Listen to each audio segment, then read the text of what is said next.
الحمد لله نحمده ونستعينه ونستغفره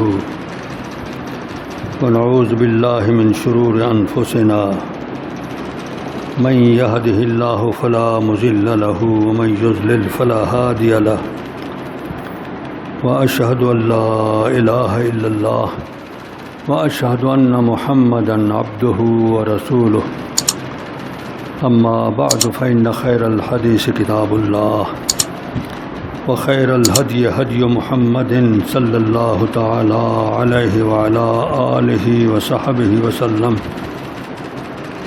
وشر الأمور محدثاتها وكل محدثة بدعة وكل بدعة ضلالة وكل ضلالة في النار. أعوذ بالله من الشيطان الرجيم. بسم الله الرحمن الرحيم. اعلموا انما الحياة الدنيا لعب ولهو وزينة وتفاخر بينكم وتكاثر في الأموال والأولاد كمثل غيث أعجب الكفار نباته ثم يهيج فتراه مصفرا ثم يكون حطاما وفي الآخرة عذاب شديد ومغفرة من الله ورضوان وما الحياة الدنيا إلا متاع الغرور. اللهم صل على محمد وعلى آل محمد كما صليت على إبراهيم وعلى آل إبراهيم إنك حميد مجيد. حمد و ثنا اللہ رب کریم کے لیے، بے شمار درود و سلام رسول اکرم محمد الرسول اللہ صلی اللہ علیہ وسلم پر. سورہ الحدید کی ان آیات مبارکہ میں اللہ رب کریم نے دنیا کی زندگی اور آخرت کی زندگی کا تقابل پیش فرمایا ہے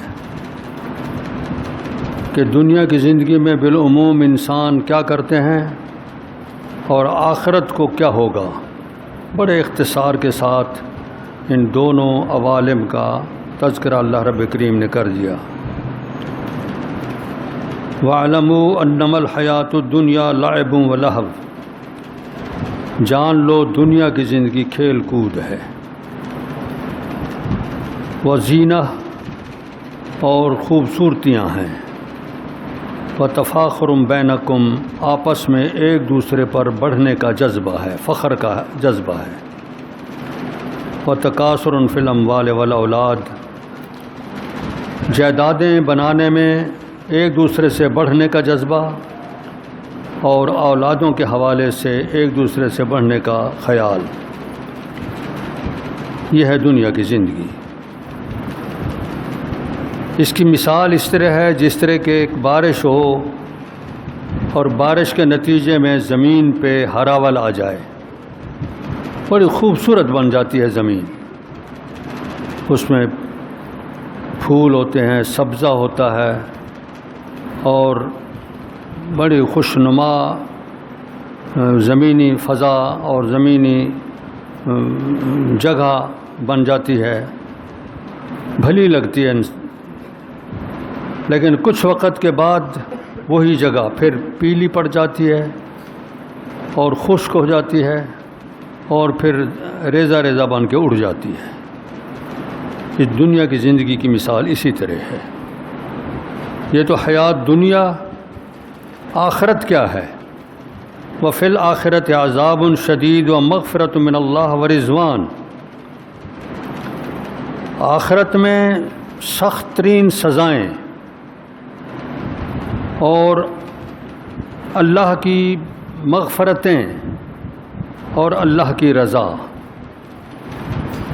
یہ ہے آخرت. آخرت میں سزائیں ہیں، عذاب ہیں اور یا پھر اللہ کی مغفرت اور رضوان ہے، اللہ کی رضا کے مقام ہیں. وَمَا الْحَيَاةُ الدُّنْيَا إِلَّا مَتَاعُ الْغُرُورِ. یہ دنیا کی زندگی جو ہے یہ دھوکے کا سامان ہے.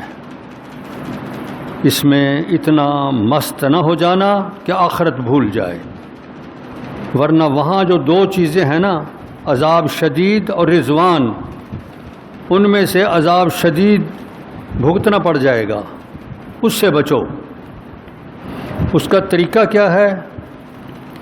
آگے چل کے اللہ نے فرمایا یا ایھا الذین آمنوا، اے ایمان والو، اس دنیا میں اگر آخرت کے عذاب شدید سے بچنا چاہتے ہو تو پھر اس کا طریقہ ہم بتائے دیتے ہیں تمہیں۔ اتقوا اللہ وآمنوا برسولہ، اللہ سے ڈرو اور اس کے رسول پر ایمان لاؤ۔ بس یہی نسخہ ہے، آسان، بڑے اختصار کے ساتھ فرما دیا۔ اللہ سے ڈرو اور اس کے رسول کو مان لو۔ ماننے کا مقصد آپ خود سمجھیں۔ ماننے کا مقصد صرف زبان سے تسلیم کرنا نہیں، دل سے تسلیم کرنا، اور پھر اپنے اعمال کو، اپنے جسم کو اس کے تابع کر دینا۔ یہ ہے رسول کو ماننے کا مقصد۔ زبان سے اقرار کرنا، دل سے یقین کرنا، اور پھر عملی طور پہ اس کے مطابق ہونا۔ یہ رسول پہ ایمان لانا ہے۔ اللہ سے ڈرو، اس کے رسول پہ ایمان لاؤ، پھر آخرت کے عذاب شدید سے بچ پاؤ گے۔ اور صرف عذاب شدید سے بچنا ہی نہیں، یؤتکم کفلین من رحمتہ، اپنی رحمت کے کئی حصے تمہیں عطا فرمائے گا، جسے پہلی آیت میں رضوان فرمایا تھا کہ اللہ تم پہ راضی ہو جائے گا۔ رسول اکرم صلی اللہ علیہ وسلم نے وضاحتیں فرمائی ہیں کہ انسان ایک نیکی کرتا ہے، کم سے کم 10 نیکیاں اس کی لکھی جاتی ہیں، اور یہ تو کم سے کم درجہ ہے، زیادہ سے زیادہ بھی ہو سکتا ہے۔ جتنا اخلاص ہوگا، جتنا اس میں درستی ہوگی، جتنا اس میں اللہ کی رضا کی طلب ہوگی، اس کے مطابق نیکی کا درجہ بڑھتا چلا جائے گا۔ جو نیک کام کیا ہے وہ درست ہے، پہلی بات، اللہ کے رسول کے طریقے کے مطابق ہے، دوسری بات، خالص اللہ کی رضا کے لیے ہے، تیسری بات۔ اگر یہ ہے تو پھر جتنا درجہ ہے ان چیزوں میں، اس کے مطابق اس کی ایک نیکی کو بڑھاوا مل جائے گا۔ وَيَجْعَلْ لَكُمْ نُورًا، اللہ تمہیں ایک روشنی عطا کر دے گا۔ اس عمل کے نتیجے میں اللہ تمہیں ایک نور عطا کرے گا، روشنی تمہارے دل میں پیدا ہو جائے گی۔ اس دنیا میں اطمینان والی روشنی، اور آخرت میں حقیقی روشنی، جو وہاں سورج چاند نہیں ہوں گے روشنی دینے والے، وہاں انسان کے اعمال ہی روشنی مہیا کریں گے، ورنہ اندھیرا ہی اندھیرا ہوگا۔ منافقین کا تذکرہ کیا ہے ایک مقام پہ قرآن مقدس نے کہ ایمان والے اور منافقین کا ٹاکرا ہو جائے گا قیامت کے میدان میں۔ ایمان والے اپنے اعمال کی روشنی میں چل رہے ہوں گے، منافقین کے پاس روشنی نہیں ہوگی، وہ اندھیرے میں کھڑے ہیں۔ جب ان کو جاتا دیکھیں گے کہیں گے یار ہمیں بھی ساتھ لے چلو، ہمارے پاس تو روشنی ہے نہیں، کیونکہ روشنی تھی اعمال کی، عمل تھے نہیں ان کے پاس۔ وہ کہیں گے یار روشنی پیچھے ملتی ہے، وہ پیچھے کو دیکھیں گے، درمیان میں دیوار حائل ہو جائے گی۔ منافقین کی طرف ہول اور عذاب ہوگا، اور ایمان والوں کی طرف خوشیاں ہی خوشیاں ہوں گی۔ یہ ہے دیوار کے دونوں اطراف کا فرق۔ تو اعمال کی روشنی مل جائے گی۔ اللہ پاک فرماتے ہیں یجعل لکم نوراً تمشون بہ، روشنی ملے گی جس کے ساتھ تم چلو گے۔ دنیا کی روشنی تو اطمینان والی روشنی ہے، جو نیک اعمال کی بنیاد پہ، اللہ کے ساتھ صحیح تعلق کی بنیاد پہ، رسول اکرم صلی اللہ علیہ وسلم کے ساتھ صحیح محبت کی بنیاد پہ انسان کو نصیب ہوتی ہے۔ الا بذکر اللہ تطمئن القلوب، اللہ کے یاد کرنے سے دلوں میں اطمینان پیدا ہوتا ہے۔ یہ تو دنیا کا اطمینان، اور آخرت کی روشنی، یہ دنیا کی روشنی، آخرت کی روشنی، کہ تم اس روشنی، اعمال کی روشنی کے ساتھ چلو گے وہاں۔ وَيَغْفِرْ لَكُمْ، اگر کوئی تم سے کوتاہیاں ہلکی پھلکی ہو جائیں گی حقوق اللہ میں، وہ اللہ معاف کر دے گا۔ واللہ غفور الرحیم، کہ اس کی صفت بخشنے والا اور مہربان کی ہے۔ یہ نسخہ بتا دیا ہمیں، دنیا کی زندگی خوشنما، تکاثر فی الاموال والاولاد، ایک دوسرے سے آگے بڑھنے کے جذبے، اور آخرت، عذاب شدید اور اللہ کی رضا۔ اس دنیا میں ایسا کرنا کہ عذاب شدید سے بچیں، اللہ کی رضا مل جائے، یہ ہے مطلوب قرآن۔ اس کا نسخہ بتا دیا، یا ایھا الذین آمنو کہہ کے سورہ الحدید کے اندر، اسی صورت کے اندر اللہ سے ڈرو۔ ایک بات کہ اللہ کے تقوی کے بغیر کچھ بھی نصیب نہیں ہوتا۔ وآمنوا برسولہ، اس کے رسول صلی اللہ علیہ وسلم پہ صحیح ایمان لاؤ، اللہ تمہیں کئی گنا اجر عطا کرے گا اور تمہارے لیے روشنی بنا دے گا، جس روشنی کے ساتھ تم چلو گے تمہاری کوتاہیاں معاف کر دے گا۔ اللہ غفور الرحیم ہے۔ یہ ہے ان دو آیات مبارکہ کا مفہوم اور مطلب۔ صحابہ کرام رضوان اللہ علیہم اجمعین، انہوں نے اس سبق کو سمجھ لیا تھا، یہ سبق انہیں بتایا گیا، انہوں نے سمجھ لیا اور عملی طور پہ اس پہ عمل کر کے دکھایا۔ اور اس کی سب سے بڑی دلیل یہ ہے کہ اللہ رب کریم نے قرآن مقدس میں ان کی کامیابی کا تذکرہ فرمایا۔ رضی اللہ عن المؤمنین اذ یبایعونک تحت الشجرہ، اللہ ایمان والوں پر راضی ہو چکا جو درخت کے نیچے بیٹھ کے آپ کے ہاتھ پر بیعت کر رہے ہیں، اللہ ان پہ راضی ہے۔ ایک دوسرے مقام پہ فرمایا کہ جو لوگ مکے سے ہجرت کر آئے اور جن لوگوں نے ان کی خدمت کی، جو مدینہ منورہ کے باسی اور باشندے ہیں، یہ تمام لوگ کامیاب ہیں، اللہ کی رضا ان لوگوں کے لیے ہے۔ اور جو لوگ ہجرت نہ کر سکے، مکہ فتح ہو گیا، اس کے بعد ایمان لائے، اللہ کے راستے میں خرچ کیا، اللہ کے راستے میں جہاد کیا، اللہ ان پہ بھی راضی۔ کلم وعد اللہ الحسنی، سب کے ساتھ اللہ کا اچھائی کا وعدہ ہے، پہلے ایمان لانے والوں کے ساتھ بھی اور بعد میں ایمان لانے والوں کے ساتھ بھی۔ یہ سورہ الحدید کے اندر ہی اس موضوع کو بتایا گیا ہے۔ اسی سورہ مبارکہ کا آپ مطالعہ کریں، اس میں بہت ساری باتیں لکھی ہیں ہماری رہنمائی اور ہدایت کے لیے۔ قرآن مقدس نے متعدد مقامات پہ اس بات کا اظہار فرمایا ہے کہ رسول اکرم صلی اللہ علیہ وسلم کی خدمت اقدس میں جو مہاجرین اور انصار اور فتح مکہ کے بعد اسلام لانے والے اخلاص کے ساتھ ایمان لائے تھے، ان کا اخلاص اللہ نے قبول کیا، اللہ ان پہ راضی ہو چکا ہے، ہر ایک سے اللہ رب کریم کا اچھائی کا وعدہ ہے۔ اور ان لوگوں کی یہ نیکیاں اس حد تک قبول ہیں اللہ رب کریم کے ہاں، میں نے ابھی یہ عرض کی نا کہ ایک نیکی کا بدلہ اس کے اخلاص کی بنیاد پر، اس کی درستی کی بنیاد پر اور اللہ کی رضا کے حوالے سے درجے بلند ہوتے ہیں، ایک ایک نیکی میں بڑھوتری ہوتی ہے۔ اس کی مثال دیکھیے صحابہ کرام رضوان اللہ علیہم اجمعین کی ایک صفت کے حوالے سے رسول اکرم صلی اللہ علیہ وسلم فرماتے ہیں، لا تسبوا اصحابی، بعد میں آنے والے لوگوں میرے ساتھیوں کو برا بھلا نہیں کہنا، لا تسبوا اصحابی فلو ان احدکم انفق مثل احد ذهبا، بعد میں آنے والے لوگ احد پہاڑ جتنا سونا خرچ کر دیں، ما بلغ مد احدہم، صحابہ کرام کے ایک سیر جو خرچ کرنے کے برابر نہیں بنے گا، ان کا درجہ بلند رہے گا۔ تم بعد والے ایک احد پہاڑ جتنا سونا خیرات کر دو، اس کی وہ اہمیت نہیں ہے، اللہ کے ہاں وہ رضا نہیں ہے جتنا صحابہ کرام کے ایک مد خرچ کرنے سے ہے، ایک سیر خرچ کرنے سے ہے۔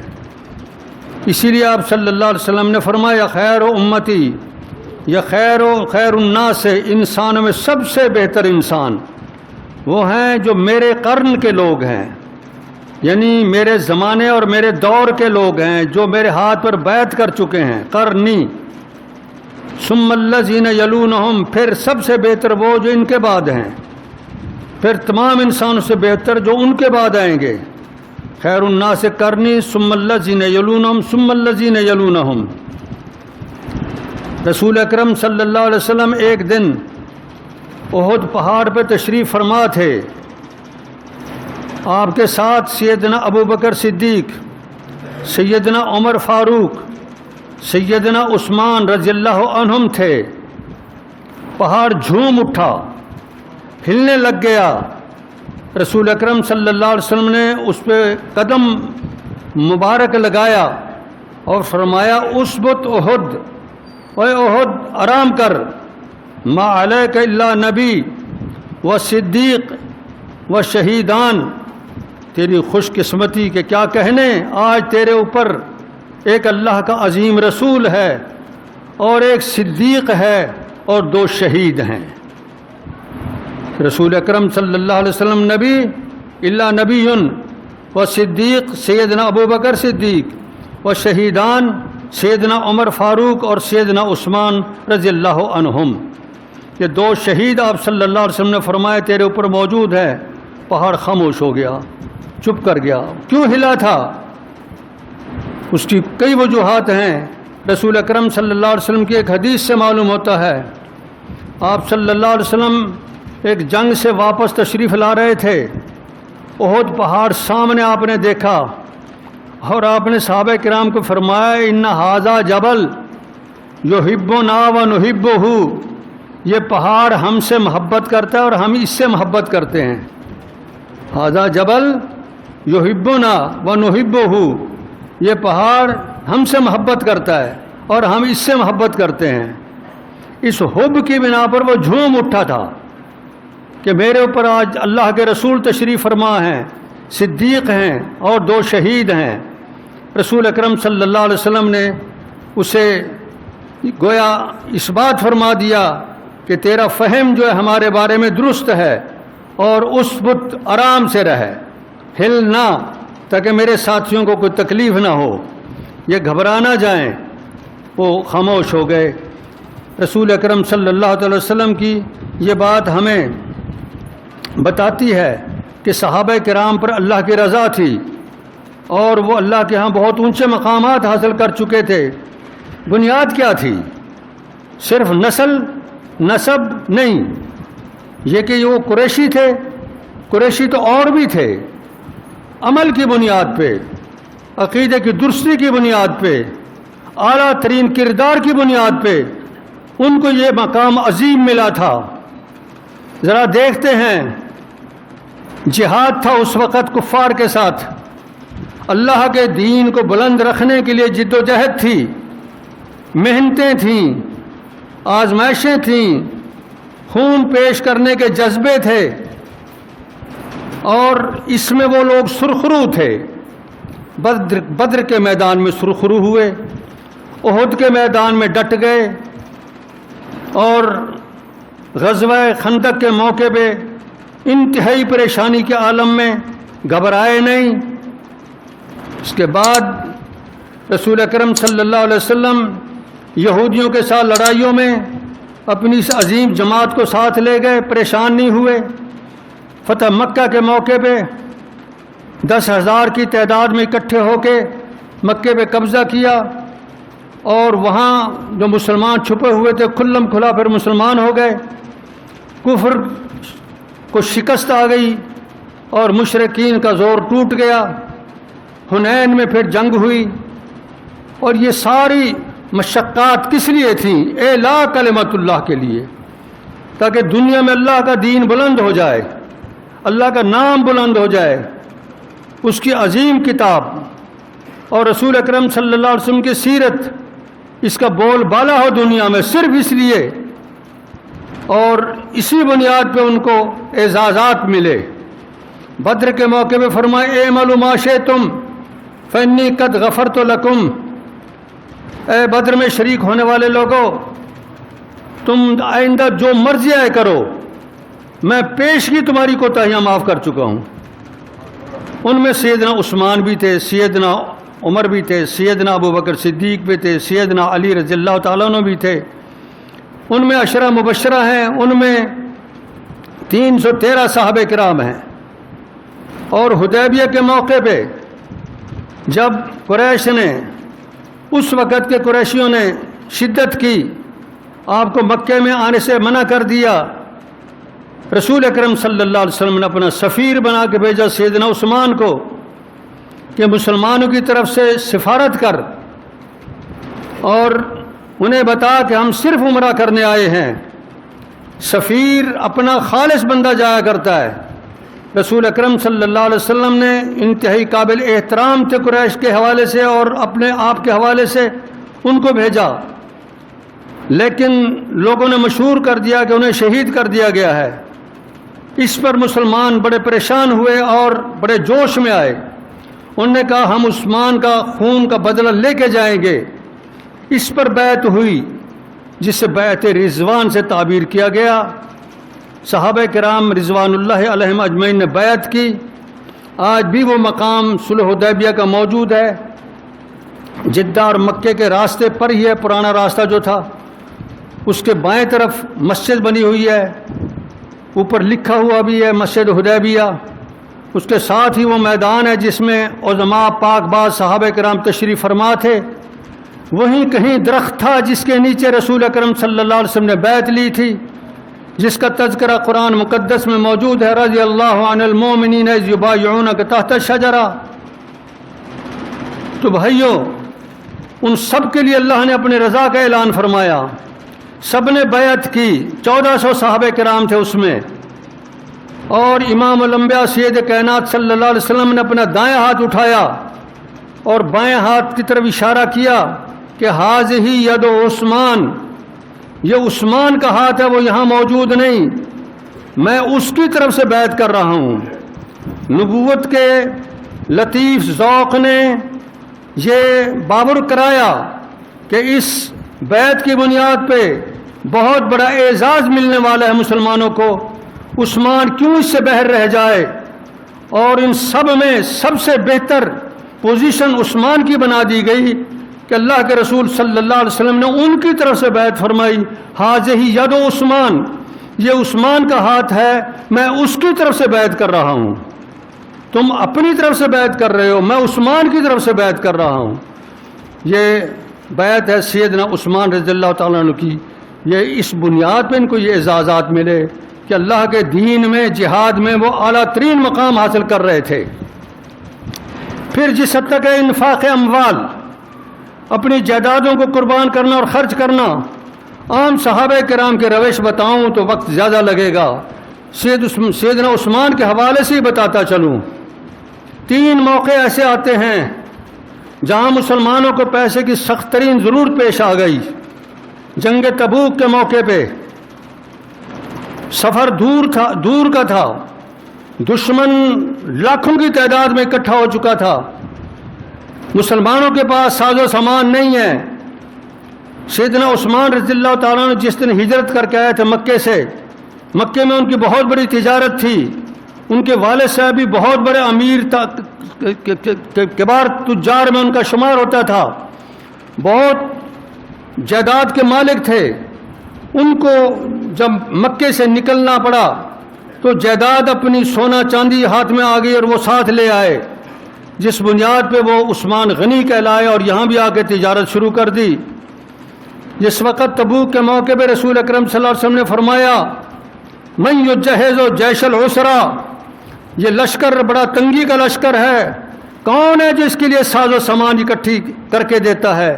سیدنا عثمان اٹھے اور فرمایا کہ یا رسول اللہ، اس فوج کی جتنے اونٹ ہیں، جتنے گھوڑے ہیں، ان کا ساز و سامان ہے سارا میرے ذمے ہے۔ یہ جائیداد تھی ان کے پاس، سرمایہ تھا ان کے پاس، تو پوری فوج کا خرچہ انہوں نے برداشت کیا۔ سید کائنات صلی اللہ علیہ وسلم نے فرمایا ازمن لہ الجنہ، لوگوں سن لو، میں عثمان کے لیے بہشت کا ضامن ہوں، میری ضمانت ہے، عثمان بہشتی ہے۔ ایک دوسرے موقع پہ پانی کی ضرورت پیش آئی، مدینے کے ارد گرد آبادی میں پانی کڑوا تھا، ایک کنواں میٹھا تھا، اس کنویں پہ اجارہ داری تھی یہودیوں کی، کنواں فروخت ہونے لگا۔ رسول اکرم صلی اللہ علیہ وسلم نے اختصار کے ساتھ بتا رہا ہوں، آپ نے فرمایا من یشتری بئر روما، یہ روما کنواں کون خریدتا ہے اور مسلمانوں کے لیے وقف کرتا ہے؟ ازمن لہ الجنہ، جو ایسا کرے گا میں اس کے لیے بہشت کا ضامن ہوں۔ سیدنا عثمان اٹھا اور فرمایا یہ لیجئے جناب پیسے اور یہ بیر روما خرید لیں اور یہ میری طرف سے وقف ہے مسلمانوں کے لیے، ضمانت بہشت حاصل کر لی۔ تیسرا موقع بنا، مسجد نبوی کے قریب یہ ایک رقبہ فروخت ہو رہا تھا۔ آپ صلی اللہ علیہ وسلم نے اعلان فرمایا کہ یہ ٹکڑا کون خرید کر کے دیتا ہے؟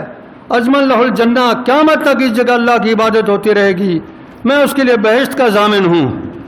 سیدنا عثمان رضی اللہ تعالیٰ عنہ نے پورا سرمایہ، پورا پیسہ وہ دے کے وہ ٹکڑا خرید کر کے مسجد نبوی میں بڑھوتی کرائی اور اپنے لیے ضمانت بہشت حاصل کی۔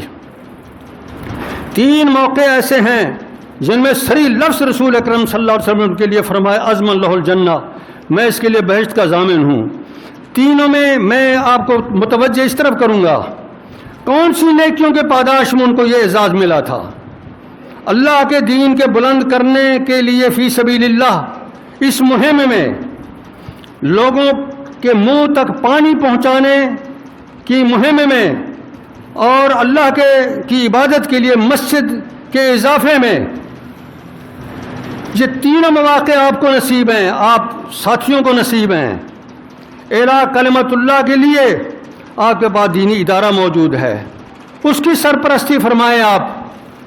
اور پانی کے حوالے سے ہمارے پاس پلانٹ بنے ہوئے ہیں جو میٹھا پانی بنا کے دیتے ہیں اور اس میں ضروریات ہوتی ہیں کیمیکل کی یا پھر وہ ان میں تبدیل کرنے پڑتے ہر مہینے فلٹر وغیرہ، اس حوالے سے اخراجات ہیں، اس میں آپ اپنا پیسہ لگا سکتے ہو، وہ پانی کے حوالے سے انتہائی ضروری ہے۔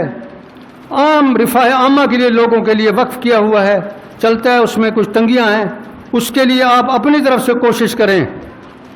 جس حد تک مسجد کا معاملہ، تو عیدگاہ میں اللہ نے ایک موقع دے دیا ہے، ایک رقبہ آپ کو مل رہا ہے، اس کا سودا بھی ہو چکا ہے، اس کے پیسے ادا کرنے ہیں، اس میں آپ نے جد و جہد کرنی ہے۔ خیر میں اس طرف آپ کو صرف متوجہ کرنا چاہتا تھا، بنیاد یہی ہے کہ عظماء صحابہ کرام کو یہ عظمتیں جو ملیں وہ یوں ہی نہیں مل گئی تھی خاندانی طور پہ یا صرف نسبی طور پہ، بلکہ ان کا کردار تھا، رفاہی کام تھے، انسانیت کی خدمت تھی، اللہ کے دین کے بلند رکھنے کے لیے جذبے اور محنتیں تھیں، اور اللہ کی عبادات کے حوالے سے وہ اپنا سرمایہ لگاتے تھے، اپنے جان، اپنا جسم، اپنے اموال اس میں خرچ کرتے تھے، تب ان کو یہ اعزازات ملتے تھے۔ اگر آج ہم بھی اللہ کے ہاں سرخرو ہونا چاہتے ہیں تو ہمیں بھی اپنا وقت بھی دینا پڑے گا، اپنی جائیداد اور اپنی سرمایہ وہ بھی خرچ کرنا پڑے گا، اور بالخصوص سب سے بڑی بات یہ ہے کہ آپ اپنی اولاد کو نیک راستے پہ لگائیں۔ بہت سارے بچے اس وقت یہ چھوٹا سا موبائل ہے اس میں مست ہیں، یہ اچھے کاموں سے بھی دور ہٹ رہے ہیں، تعلیم ان کی برباد ہو رہی ہے، گندے مواد دیکھتے ہیں، فحش مناظر دیکھتے ہیں، ان کا ذہن بگڑ رہا ہے۔ اپنی اولاد پہ کنٹرول کریں، انہیں اللہ کے دین کی طرف لائیں، اللہ کے راستے کی طرف لائیں، مسجد آشنا بنائیں، نمازی بنائیں، قرآن مقدس پڑھنے کی تلقین کریں، قرآن مقدس کے معانی خود سمجھیں اور بچوں کو سمجھانے کی تلقین فرمائیں۔ اس طریقے سے ایک مسلم معاشرہ ہمارا درست رہ سکے گا، جس کے نتیجے میں ہمارا یہ ملک بھی اسلامی ملک ہوگا، اسلامی ریاست کہلائے گی۔ ورنہ ہم جس ڈگر پہ جا رہے ہیں یہ تو ہمیں کہیں اور لے جا رہا ہے، یہ مکہ اور مدینہ کی طرف نہیں لے جا رہا، یہ کسی اور طرف ہمیں گھسیٹے جا رہا ہے۔ اس سے بچیں اور اپنی اولاد کو بچائیں۔ اللہ رب کریم ہمیں سیدھے راستے پہ چلنے کی توفیق عطا کرے۔ وآخر دعوایا ان الحمد للہ رب العالمین۔ الحمد للہ نحمده ونستعینه ونستغفره ونعوذ باللہ من شرور انفسنا من يهده الله فلا مضل له ومن يضلل فلا هادي له واشهد ان لا اله الا الله واشهد ان محمدا عبده ورسوله اما بعد فان خير الحديث كتاب الله وخير الهدي هدي محمد صلی اللہ تعالی علیہ وعلی آلہ وصحبہ وسلم وشر الامور محدثاتها وکل محدثۃ بدعہ وکل بدعۃ ضلالہ وکل ضلالۃ فی النار۔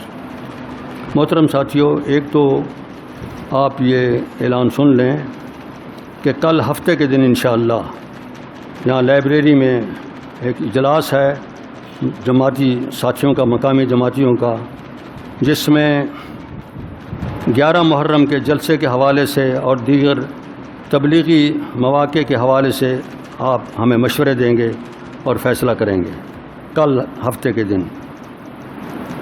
اور دوسری ایک درخواست آئی ہے کہ عبدالستار صاحب کنڈے والے فوت ہو گئے ہیں کچھ دن پہلے، ان کے لیے دعائے مغفرت کرنی ہے، نماز کے بعد انشاءاللہ دعا مغفرت کریں گے۔ اللہ انہیں بھی اور دوسرے ہمارے ساتھی جو اللہ کے ہاں چلے گئے سب کے لیے ہم دعا کریں گے کہ اللہ ان کی مغفرت کرے، ان کے درجات بہشت میں بلند فرمائے اور ان کی کوتاہیاں معاف کرے۔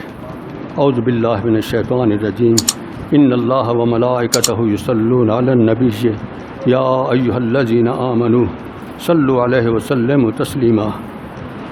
اللہم صل علی محمد وعلی آل محمد کما صلیت علی ابراہیم وعلی آل ابراہیم انک حمید مجید۔ اللہم بارک علی محمد وعلی آل محمد کما بارکت علی ابراہیم وعلی آل ابراہیم انک حمید مجید۔